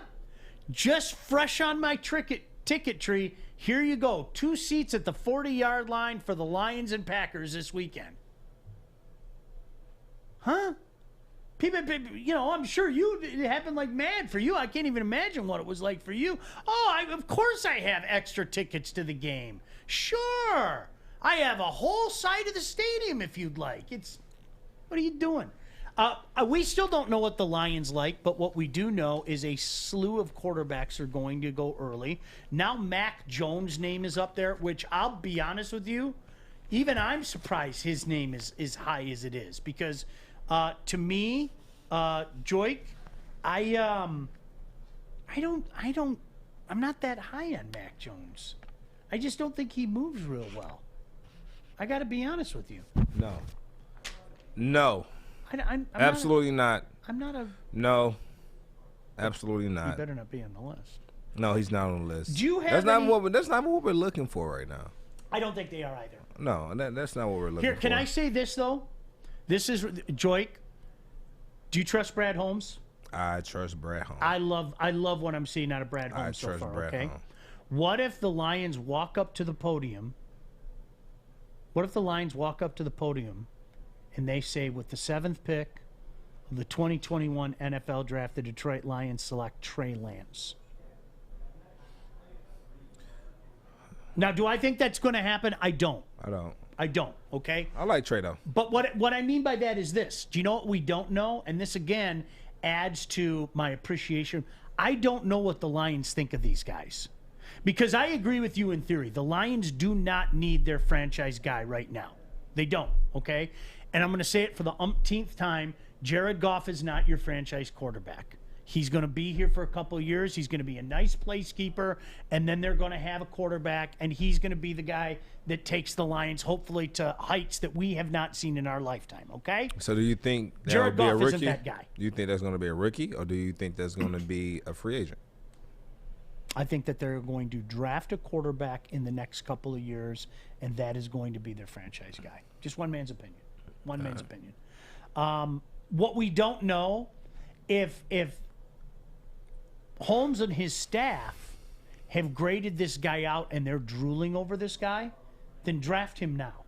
I don't care if he sits for 2 years. I don't. Really. What does that mean? Everybody overthinks that. What does that mean? They don't. Isn't that the same kind of dumb logic that people used last year? Well, you have to remember for the Lions, Bob Quinn and Matt Patricia are fighting for their jobs, so they need a guy that can help them right now. Oh, I'm sorry. I thought it was about taking the best guy, the guy that helps his franchise move forward. Because if a cornerback taken second overall is supposed to be the difference maker between you saving your job or losing your job, you're in trouble, right? So that's the way that I look at it. If you are sold right now, today, that Trey Lance is all that, draft him. I don't know the answer to that. I am, as somebody said, I'm throwing a hypothetical out there. I'm telling you what they want to do. All right. Let me tell you what they want to do. They want to put themselves in the best position to make the best decisions. And where they make the best decisions is in the draft. Right? And you have multiple people in the front office who feel that they want to build this team through the draft. And so, more draft picks, more players, the more opportunity you have to, I guess, display your skill set. And so, I'm pretty sure they're probably going to be looking for an opportunity to trade back to get more picks. I'm pretty sure they're going to try to, hopefully that happens for them. Is it going to happen? I don't know if that's going to happen. I don't know what team will trade up for, depending on who's there. Always find a partner. I'm convinced of it. You can find a partner. You can find a partner. I think that's going to happen. We'll see what happens. Alex. Brad Holmes pulls off a trade on draft night that automatically makes him better than Bob Quinn. Because that's what Can you not hear me? Oh. Because that's what Bob Quinn failed to do last year. He really should have traded back last year. Couldn't do it. So if Brad Holmes pulls that off this year, he's automatically, in my book, better than Bob Quinn. That's one man's opinion, as Sean I'm not going to argue with it. I think when it became crystal clear that the Lions weren't going to be taking a quarterback last year, I think then that in that position, that becomes a piece. And when I watch other teams routinely do business that high in the draft, I didn't believe then, and I don't believe now that Bob didn't have an adequate move. I like what Kevin said here. Hello, Christian Ponder. Every year there's a guy that gets in that has no business being a quarterback that high in the draft. Absolutely. And it's like, Kevin, which is why I say to people all the time, like, haven't you been paying attention? Christian Ponder was 10 years ago now. 10 years ago now. And that's what had the Lions, Nick Fairley, fall into the Lions draft because of the Christian Ponder draft. And so that's why I say to people, should I be shocked that Mac Jones' name is that high? No. I'm surprised, but was Mac Jones probably going to go in the first round anyway? Yeah. Yeah, I didn't expect it to be top 10 territory. I'll still believe it when I see it. And as Scott pointed out, quarterbacks who can't move are doomed in this league. Just look how bad Tampa was with that statue of a quarterback. I think that's a touche moment, but I think Mac Jones is the type of guy that needs to go to a place that you better have. Drew Brees, okay? You played with Drew Brees. Drew Brees' skill set was such where you had a pretty darn good line in New Orleans. Right. And they protected him and gave him time to do what he did. And you've explained this a few times to people, just how timing is everything with Brees. Right. Like he walked through the progressions, and then he would even fake through the progressions. Everything's about timing. And funny thing about that last progression. Yeah. So he'll go, say he's going left to right. So he'll 1, 2, 3, 4, and then look at the fifth one, and always point.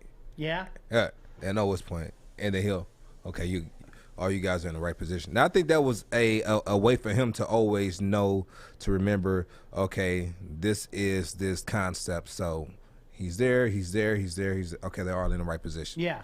And depending on the coverage, somebody might have a two-way route, and so he's looking. Okay. They're in this cover, so he should be okay. He's in the right spot.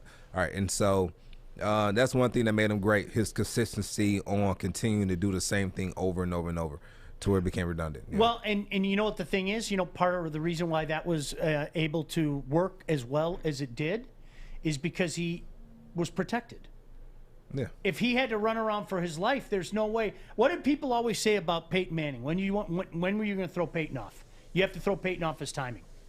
Even a half a second, even a half a tick. Yet he's so mechanical that if you throw him off even half a second, you could does not compute. Yeah. Almost like he goes into. He's one of the smartest quarterbacks to ever play the game. Right. So, and you know what? A guy like Mac Jones, if you brought a guy like Mac Jones to, let's say, Detroit, okay, where you don't have that system of Matt can work through every progression and they're going to give him time and everything. Well, a guy like that's going to fail. A guy like Mac Jones, to me, has to be in a position like Drew Brees, right? If Drew Brees, I think what the San Diego Chargers did is they figured out what his strengths were, what his weaknesses were. Imagine that. And they didn't ask him to be something that he wasn't. Imagine that. And so you saw Drew Brees and the potential of him, hey, this wasn't just a mirage at Purdue, right? Because there are a lot of people that thought he plays in a wacky system under Joe Tiller and he's an undersized quarterback. It's cute, okay? Well, it wasn't a mirage, right? Let's put this guy in positions to succeed. And so that's where I think, a guy like Mac Jones, there are limitations there. But does that preclude him from not being able to play in this league? Hell no. Hell no, right? I mean, look at your guy. Which guy? No. Who's your favorite quarterback? Joshy. Josh Allen. Joshy. Now, did you think he was going to be as successful as he was when he first came in the league? I didn't see it. Not this good. Yeah. Not this good. Yeah, no. Not this good. No. And so we talk about quarterbacks, and you mentioned him earlier, Peyton Manning. There's not too many quarterbacks who had this guy football IQ. His IQ was so out of this world that even the coaches on the staff felt like other coaches couldn't coach him because he knew more than them. And then on top of that, when they played certain games, defensive coordinators will come out and say, we had to come up with 2 game plans, one for the first half and another game plan for the second half, because no way we can come back out and run the same game plan that we had in the first half in the second half. Yeah. Peyton's going to pick us apart. And so they would throw out the game plan for the first half, and in the second half they'll have a whole nother game plan. And it's probably been done before, but I've never seen that done for one person, just to change the whole game plan because of one person. Now I've seen the team, and this is on a college level, throw out what they've done the entire year. And you know what game that is. I know exactly what game you're talking. Allendale. Huh? Allendale. No. Which one? It was the Classic. It was Georgia Tech. The game that I caught, I was the color company. I thought, the bowl in Minnesota. game, yeah. In I Minnesota. thought you were talking about your career when Grand Valley just said, no, George, you're not running today. Yeah, so That's what I thought you were talking about. I've never seen that either. I've never seen that. So for people who don't know, I was pretty good in college, and so I was pretty good in college. And we went to Allendale to play Grand Valley, and their whole scheme was just to stop me. They took 10 guys and put them all in the box. It's true. I called the game. It's true. They put 10 guys in the. I felt it was disrespectful to our receivers. I feel like it was really disrespectful. And I had never seen that in all of my 4 years of playing in college, of them putting 10 people in the box and just playing that way the whole game. I'd never seen that.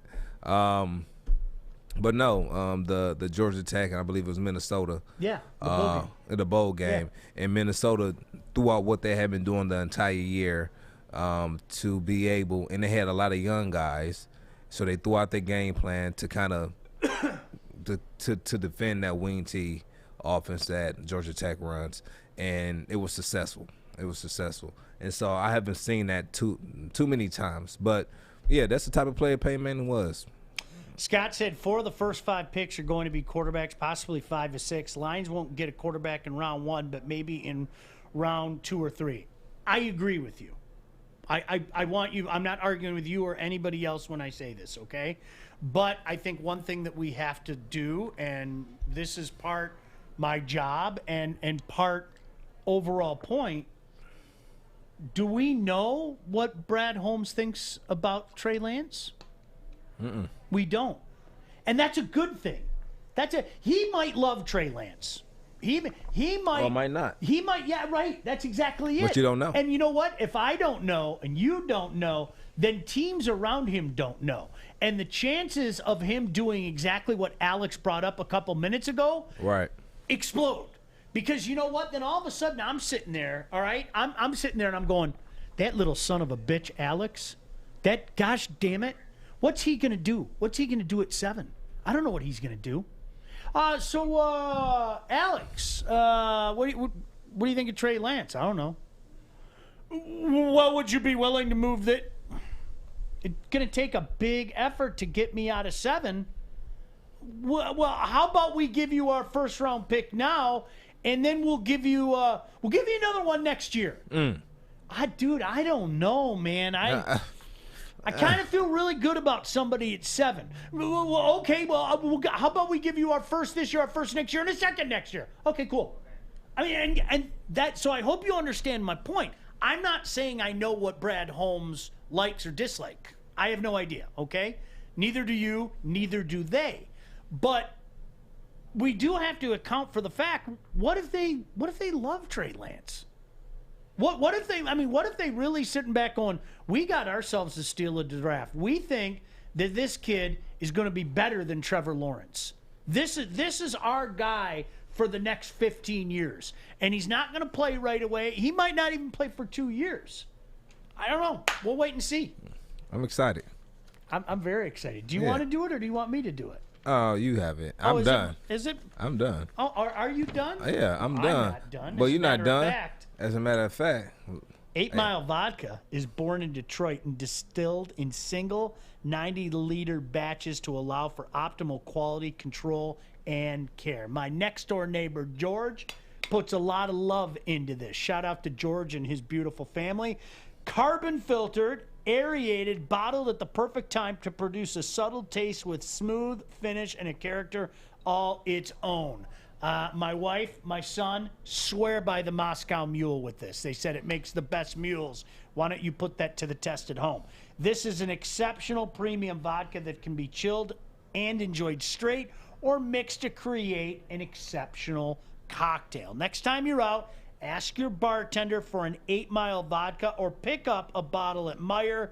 And as always, drink responsibly. Good stuff here. Highly, highly approved. My boy Chef Dave's in the house. Chef Dave. Chef Dave, what up, though? Mightily. Yeah, by the way, we are not having a smoke show this week because this is go time for us. This is our barbecue this weekend. So hopefully everybody from Woodward Sports is going to have a chance to make it over my house on Saturday.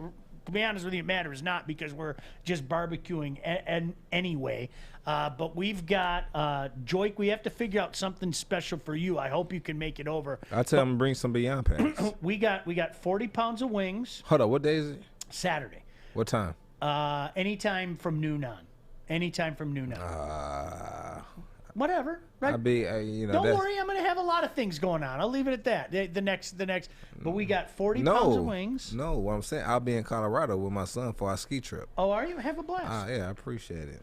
Dave's at my house right now. Hi, Dave. That's pretty cool. No, I want you to think about this. Listen, 40 pounds of wings, right? I got a big old beautiful prime brisket. I'm going to the butchery to pick up about 7 racks of ribs. Plus, I'm going to pick up an additional bunch of St. Louis ribs. So I take you have your appetite back. I do not yet. Okay. I like cooking for people. Hopefully it's back by Saturday. It'll be back. No, I hope so. It will. It'll be It's back. been 11 days. 11 days? Oh, yeah, it'll come I back. hate it. It makes me sick. Go down here and get some pancakes from the original Pancake House. Cakes will help me. Oh, yeah. All right. They'll bring it back. Joik, I got to be honest with you. No disrespect to you or the original. I don't like pancakes. No, it sounds disgusting right now. And that's what tells me my appetite isn't back. Like it just sounds like it does that make sense? Yeah. Were you like that?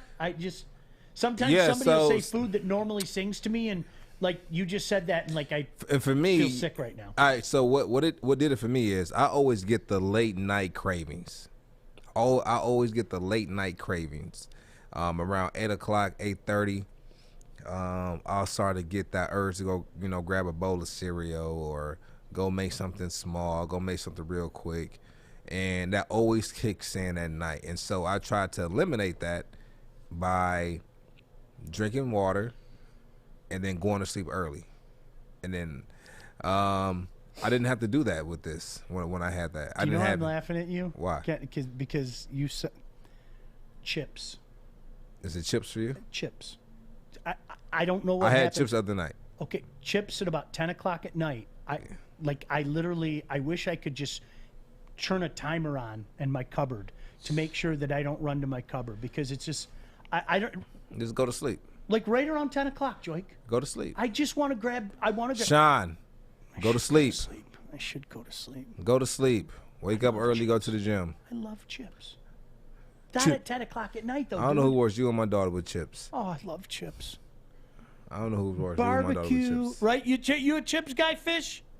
Oh yeah, I'm a big Chips fan. Barbecue is usually my go-to. Like you give me that better made barbecue. Oh, it's so good. But I want you to tell us about this when we come back from break. About how good those better made chips are. He's such a pro. We're going to talk about it. Hey, listen, you want me to talk about better made? I'll sit here and talk about better made for Alex, the next wrap 10 it up. minutes. Go to Hey, it's commercial. Joey from Woodward Sports, and I am here in downtown Fenton at Bridge Street Exchange. This place has so many amazing things for guys and ladies. This is the hidden spot that you got to come check out. I'm talking thorough good boots, best boots ever. They have barware. They got the Stormy Cromer hats. They got Carhartt hats, a huge Carhartt selection. They even got Snoop Dogg underwear. So go check them out, bridgestreetexchange.com, and use the code word WSN for 15% off.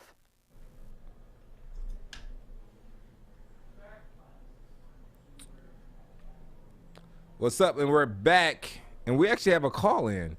This is the first caller that we've had on the show. It is, isn't it? Well, no, we actually had Coach Mockins call in as well. Okay. Yeah, but that was my first one. This is our first call-in caller.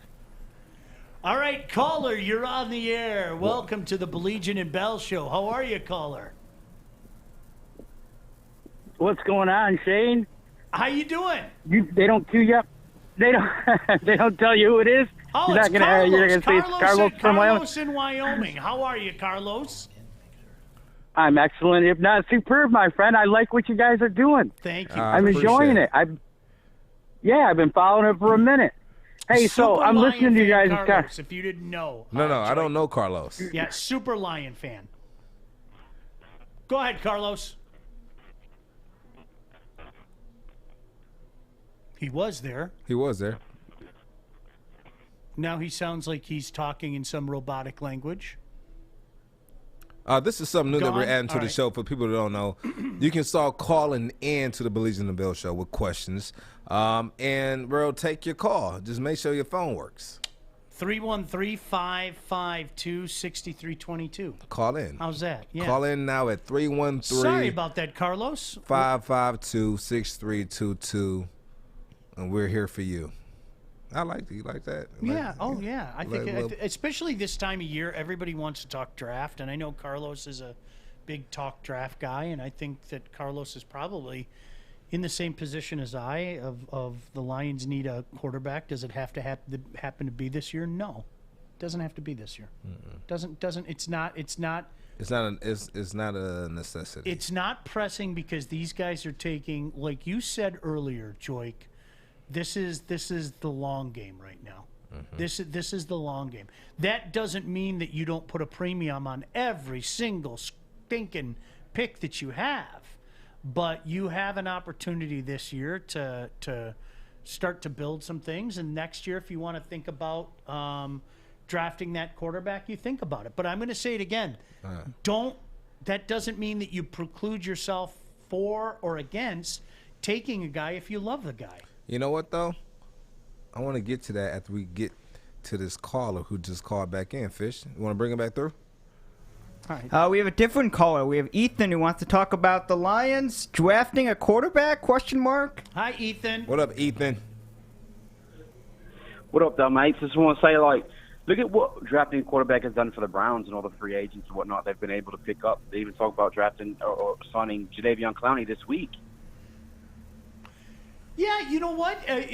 Again, this is what it comes back to. Do you love the guy that you're drafting? You don't draft a quarterback to draft a quarterback. You draft him because you love that dude and you think, and appreciate the phone call, you think that that's the dude that's going to be your franchise back. And this is why I'm saying it both to people who have convinced themselves that the Lions aren't going to draft a quarterback and to people that are convinced that they are. The first question that we don't have an answer to is how much does Brad Holmes love a guy like Trey Lance? Because the reality is all the other quarterbacks are going to be off the board. Now, is there a chance that Trey Lance could be off the board as well? Absolutely there is. There's no doubt about that. We have to wait and see how the board plays itself off. But to your point, and appreciate the phone call, thanks for chiming in at 313-552-6322.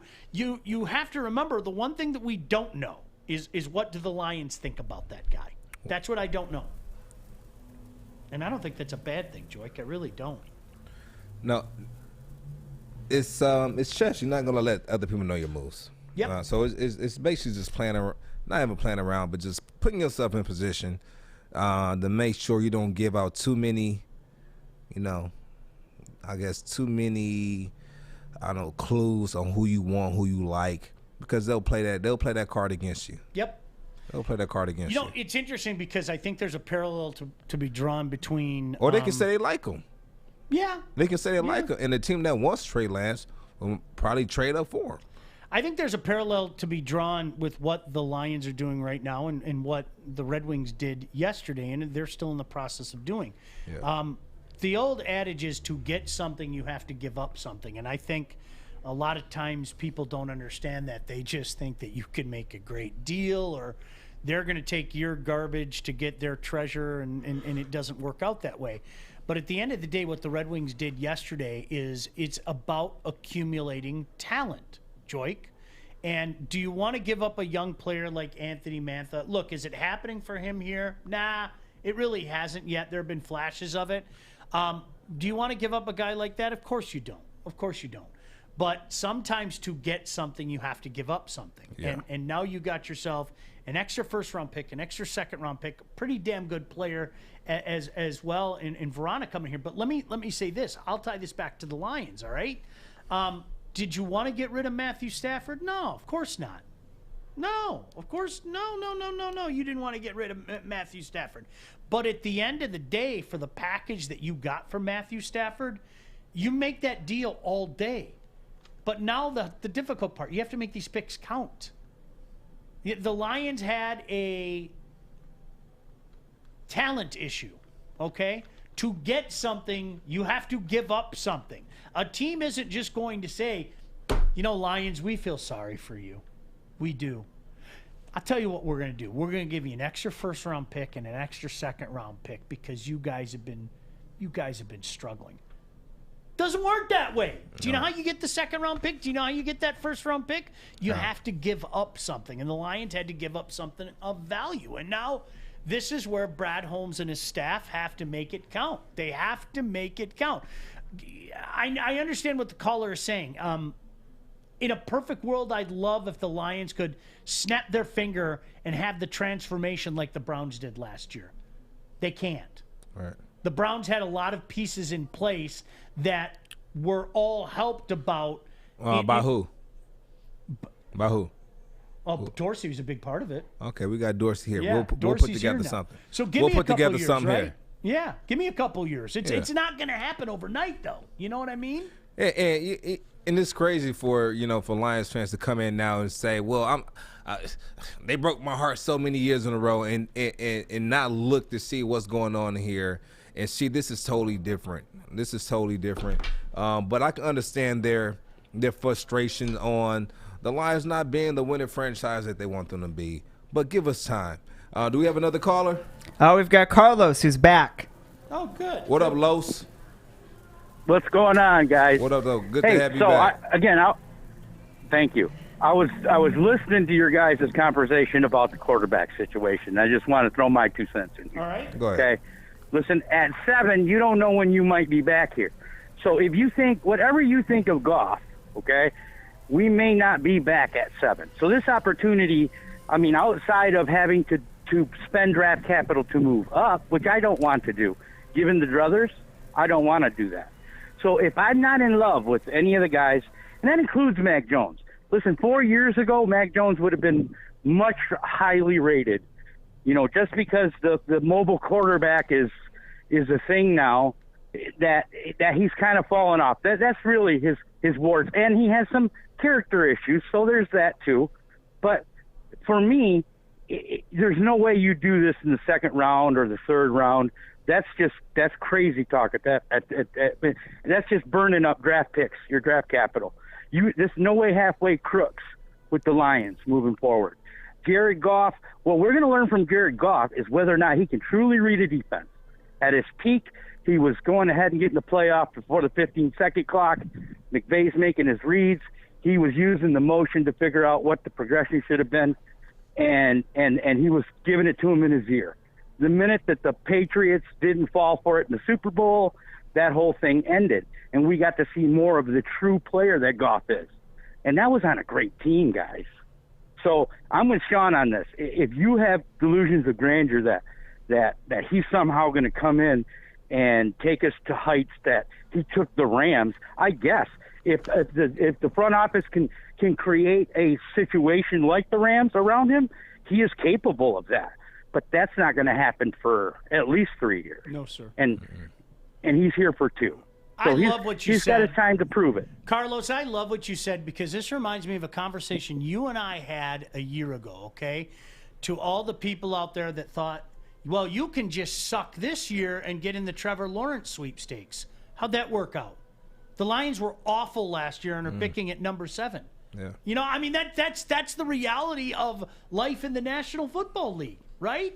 You know, we'll be right in the middle of the Trevor Lawrence sweepstakes. No, it didn't work out that way, man. I mean, you can't tell when you're going to be here again. And Carlos, total credit to you. That doesn't mean that the Lions can't move up, but what's the cost? And it's some of that draft capital that you picked up in the deal with the Rams potentially. Good point, Carlos. Absolutely. Yeah, I like do we have that. one more break, by the way? Oh, we have one more break we do have to do. All right. All right, we'll be right back. Drake Bell, Sean Baligian. Stay tuned. I'm looking to bring on another HVAC tech right now. We're recruiting 5 to 10 techs a month. We're looking to grow and expand. Every new tech we hire is from Northwestern Tech. The hands-on training is fantastic. They're always my first call. We love hiring Northwestern Tech grads. They come out trained and ready to work. Our program is only 10.5 months, and our next classes are starting soon. So why wait? I'm looking to hire a graduate of Northwestern Tech. Northwestern Tech. Northwestern Tech. Northwestern Tech. Well, hi. How are you? So glad you could join us. It's great to be back with Joik, and great that you guys are chiming in. Scott said statistically the Lions will be back in the top 10 within 3 years. It's kind of what they specialize in. Man, I would love for them to change that narrative, because you know what? I can't argue with you right now, Scott, nor can anybody else. I mean, that's kind of what the Lions have done, right? And I think by design, should they be top 10 the next couple of years? Absolutely they should.